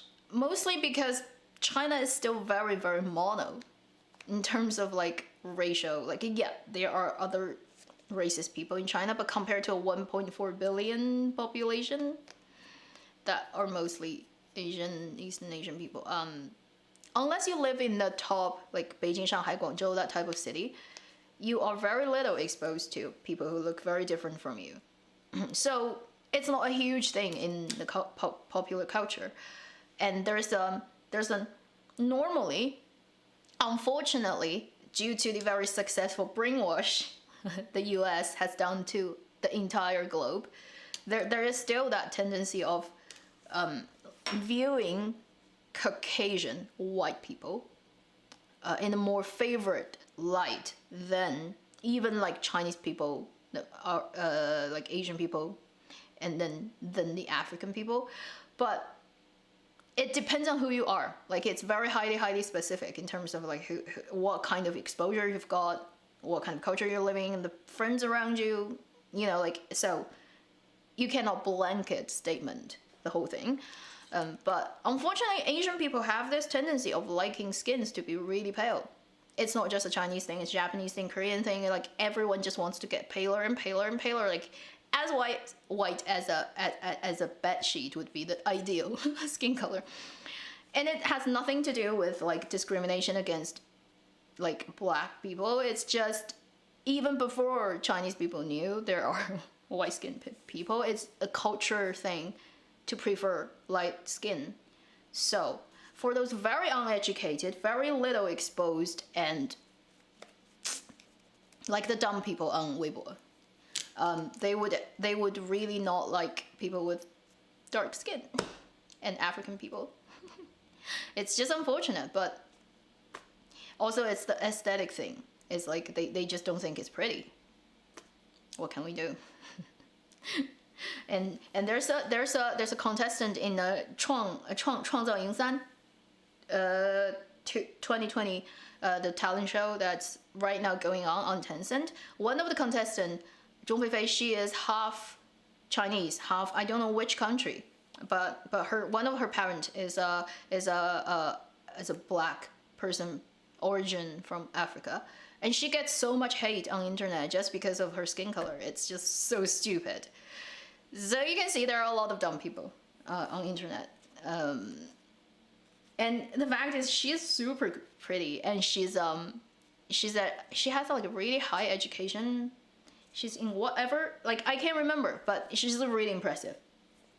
And still, you know, enough stupid people in China who are so not exposed. But the fact is, yes, a lot of that is due to exposure.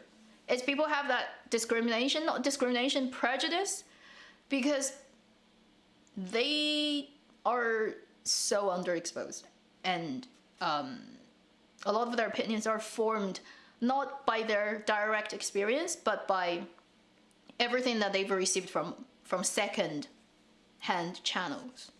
So.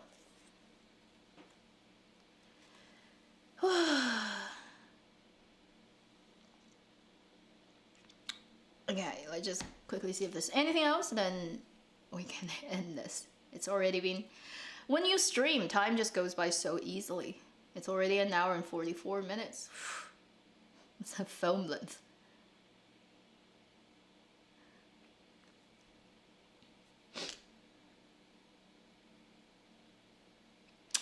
Yeah, the pale thing about not go out much. I've always know that argument. I don't think it's 100% explaining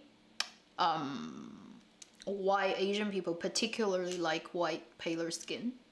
I don't think it's 100% explaining that. The aesthetics is a very mysterious thing when you think about how exactly it's formed.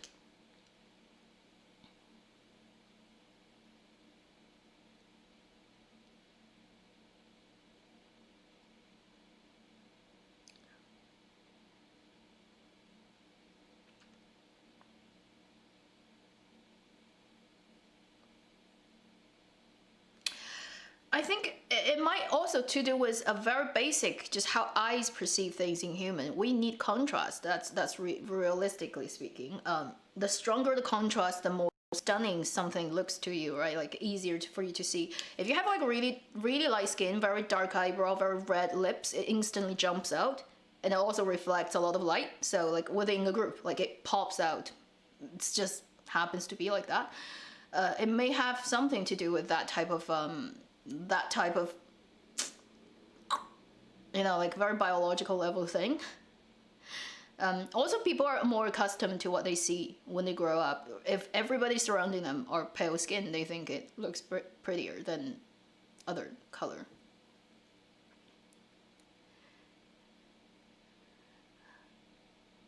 Benning Linton?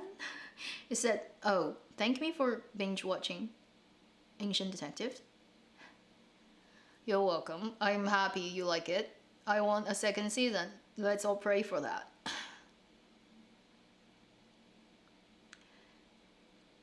Dili Rabat, finally. Someone's still talking about Dili Rabat. I think she's just mismanaged a good piece of material. Like, she is really pretty. She has very good basic training of dancing, and that stuff helps a lot. I mean, her figure is great. Like, as a raw material, when you think about actor, right? Physical side of things, she's perfect. She's kind of like 10 score. And she's actually not a bad actress in terms of how, like when you look at her earlier work, it's just like during this last 5, 8, whatever years that she's been in her company, she's managed in a way to maximize her commercial value, not her career long-term progress. She's basically treated as a good commodity to make money, and by this time she's kind of already being what's the word? She's pretty much been trapped by this image that it has built up in people's mind. It's very hard for her to break through that anymore. And new people keep coming, fresher faces, younger faces. And there are some really talented, super young actresses right now in China that's gonna take over the industry in no time. She's already kind of like going up to the earlier generation of popular actress. Yeah. I mean, good thing or bad thing, right? She still gets a lot of benefit out of what kind of route she has been on, and there's no way of knowing if she took a different route, it will be a better result for her. So it's not bad for her, honestly speaking. But yeah, like when you look at it from a career perspective, feels a little bit it's a pity.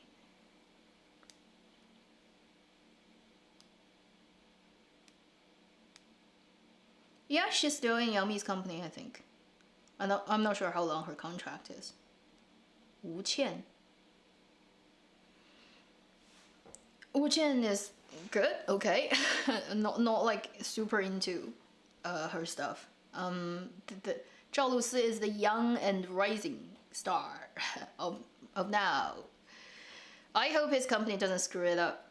It has this tendency, I think, how they are trying to market her right now is not very intelligent, not very wise, let's say. The fact is, if somebody gets to the top of fame very quickly in this sort of more idol worldish stuff, honestly speaking, the top of their value stays for 2 years, not even 3. Like, they can stay on top mostly for 2 years before new stuff comes in, new people come in to take over. So if the managing company is really at maximizing value for the 2 years, they're gonna do a lot of things that people do not like. They're gonna see everything. If that's like how her company is gonna promote her, then we're gonna see a lot of weird things happening. But if they do not go down that route, it could be a different thing. Who knows?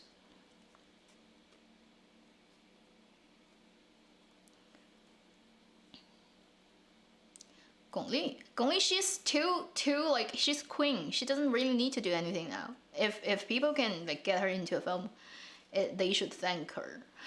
That's it. She doesn't need, really, like, and also she will be super picky. Like, she would only act in a great script with great directors. She doesn't need stuff to consolidate her position anymore. Like every time she comes to anybody's work is like a grace.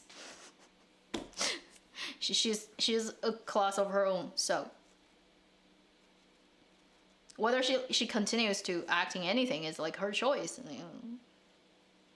She's done enough, proven enough. Huang Xuan, yeah, he's been in a lot of bad dramas. I feel very sorry. He could be a really good actor, but he hasn't picked the best projects for a long time. I don't know if it's his problem or his agency's problem. I had really high hopes. Right now I'm like at the place where like, if you continue to act in those shitty dramas, I'm gonna say goodbye.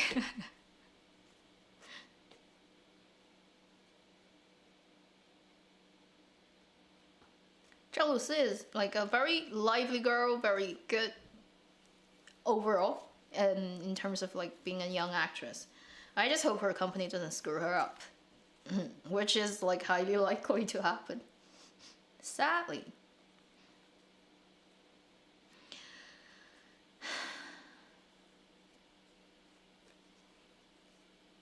Oh, we're already okay. I'm gonna stay for another 8 minutes to fill 2 hours. Like this is one of the longest. No, not the longest, per second longest stream. And then I'm gonna say goodbye to you. You guys need to go to sleep if you're in Asia. It's too late. Too late. Or Australia. In that case, I'm like, why are you still here?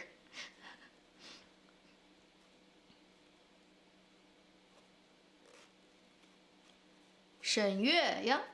Yeah, she's just like, all the dramas she's been in is like, Zhao Li, Yang Mi, Zhao Li. What do you mean by Yang Mi or Zhao Li? Who do I pick to be what? Fan of Bai Lu? I know her, I am not a fan.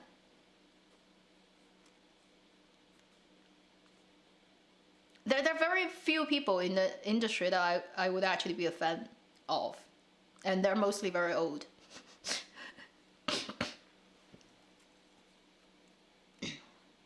Honestly, like the younger actors and actresses, they're not like at the level yet for me to fan them. I have very high standards. So when you see me doing drama reviews, when I talk about like people like I really like and stuff, it's genuine. But I also usually take a much softer position than when I'm in private talking to other friends who are actually either in the industry or working on other stuff that's related to the industry or yeah. I usually are much more direct in terms of my comments on people. I did win through film school, so sometimes I just like, I cannot help looking at stuff. I'm like, what the shit is this? But I understand if you're not in this, right, doing it for real, then you don't need to have that kind of high standard. And I am not making this as a industry insider or talking to industry people, really, audience. So I tune it down in terms of how judgy I am.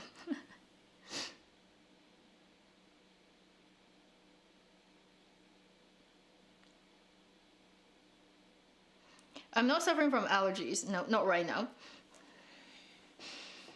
No.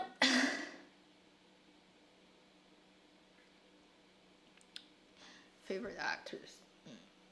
Yeah, I'm gonna do like video that's focused on each actor probably. If I put them together, it's gonna be a super long video. What's my major? I have many majors. I collect graduation certificate. Do not do what I do. It's such a waste of time. I've gone to many schools. Too much. So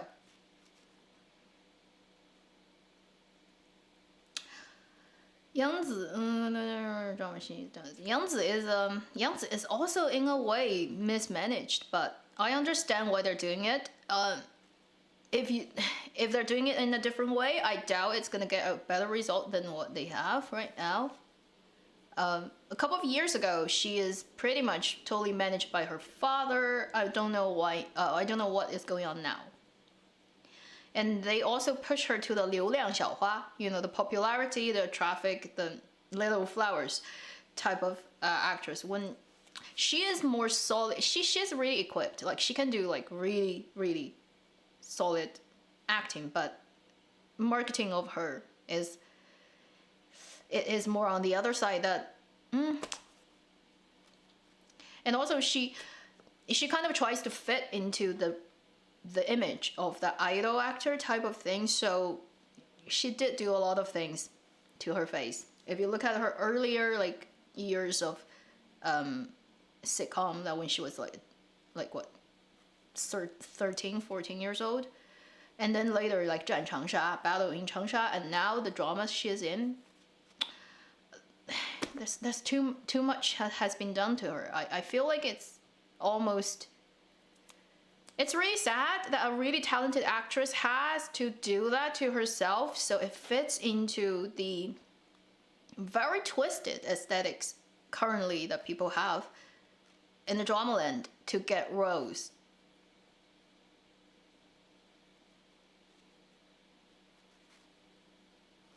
I think like her natural looks are good, but very interesting. Like at least that you see the face, you remember, like you will not forget. And there's so much done on her face is trying to make her look like that aesthetics that I'm like, don't do that. Oh my god, what did you do? Every time she shows up, she looks like a different person. I'm like, no.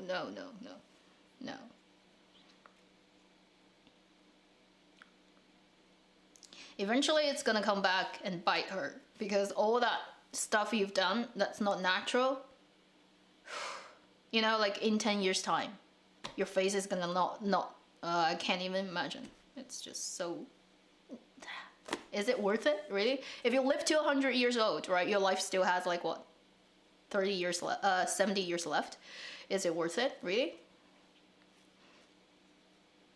Li Tong, there are too many actresses.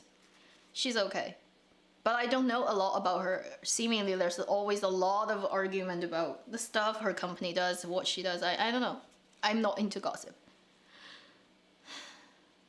I mean, honestly, most of the actresses these days in Chinese drama land are very unfortunate, because they're in this sort of golden age of there's a lot of stuff gets made every day, but they're also in this age where no good stuff gets written.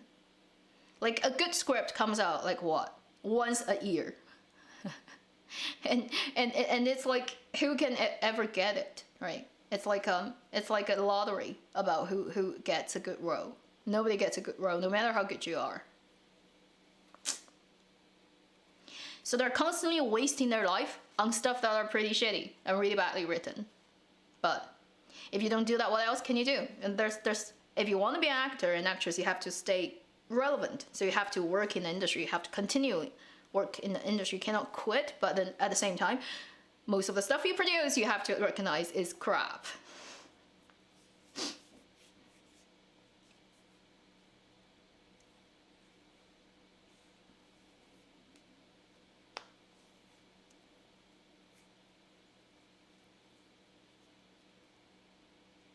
I have no idea how they pick songwriters for their dramas.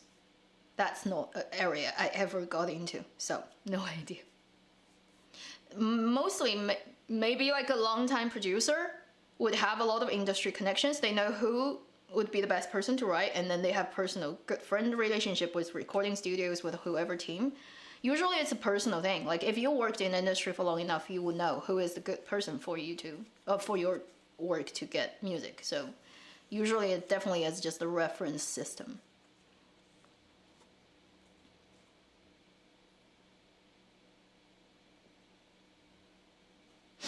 Yeah, a lot of idol actors would definitely refuse to look ugly in dramas. That's one of the major points that Jin Yong criticized Liu Yifei for her acting in like 神雕侠侣 and 天龙八部. But that was like a long time ago when she was like much younger. I think now she's definitely softer on that, because as you age, you become less fixated on how good you look. And I think the more confident you become, the less you care about how you look. It's usually, the more insecure you are about what you look like, then you care about it more.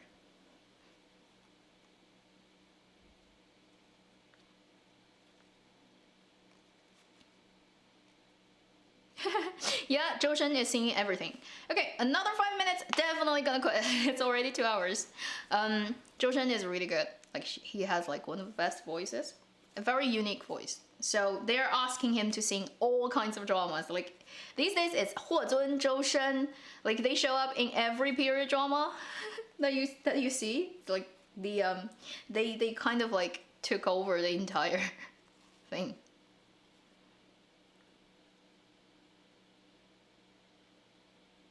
Oh yeah, like yeah, the scar thing is just a joke in Chinese drama land. When they say, oh, I have a scar on my face, it makes me look ugly, and I have like a, you know, the covering, and when it takes off, it's like, what? Do you remember like back many years ago when Jiang Qingqing was in the drama? I can't remember. She always wears that white silk because she said she has scars, and when she takes it off, it's literally a heart mark on her cheek, and that's a scar. I'm like, no, it's not. It's not even Halloween makeup.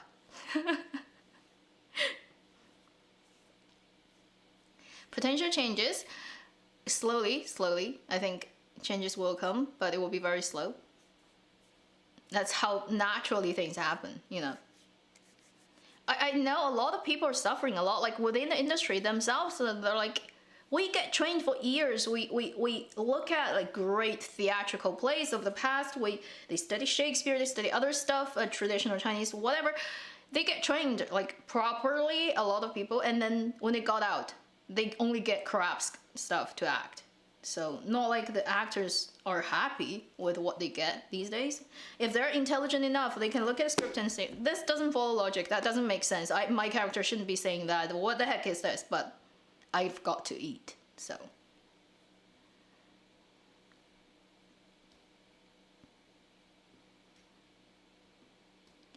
Thank you guys for joining in today. Kind of rented on, like, renting can keep going on for like forever. But, so this month we still have a couple of dramas to come out, and we'll see. I'll see what I can do with all the dramas on my hand. And as soon as I'm ready for the shop, I will definitely let people know. Yeah. And also this year, because I can't get anywhere, the Untamed figurine thing, like behind me, like, can you see on the shelf? There, I'm trying to point those little things. I may still only be able to sell them to Canada and US because I can't ship them anywhere. I was hoping I could ship to other places, but I'm stuck. I can't go anywhere. 2020, stay alive. Stay alive and stay healthy for everyone.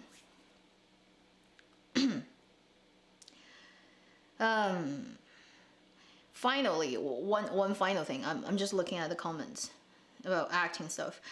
I would say, if you've never worked on set, in terms of how good actors are, the basics they need to have is like, for example, you know, like body expression, the ideas about how to act for camera, those basic, and also line delivery, all that. If it's well practiced, it's there. It's like, at least you need that to do stuff.